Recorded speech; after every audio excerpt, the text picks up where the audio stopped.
Um, so, unlike many people, especially coming from a traditional sports environment, think being an esports competitor is requires attributes that are very rare to find. We are talking about eye-hand coordination, we are talking about reflexes, about peripheral vision, and yes, you're not using your legs for anything, but the amount of speed, of reaction speed that you need is beyond what you're able to find normally.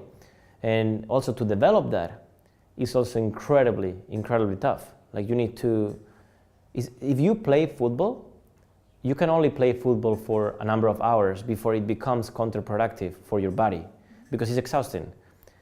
When you compete in esports, you can if your brain can take another hour of training, you should train another hour, which means that there are, the biggest professional players train an average of 12 hours a day, which is like 3x what the guy that trains the most in football essentially trains for. So if there is one thing that esports athletes bring to the table is commitment to the dream of becoming an esports player, because you're giving up on everything else.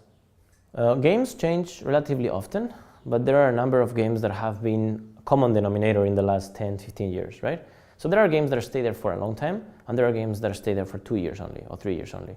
And that is a good thing, because unlike it happens in traditional sports, where football has been unchanged completely for 100 years, the only thing that has just changed is the VAR thing, and everybody's freaking out, even though nothing really changed. All you're seeing is whether something happened or not. The rules haven't changed. So, and everybody's freaking out because of that. So imagine what is it like to, imagine you could patch this game called football, and this ball that you're using, instead of be working with a gravity of minus 9.8, you could make it work with a gravity of 7, right? And then you change that, you can't do that in real life. So that is the beauty of esports. It's an ever dynamic environment.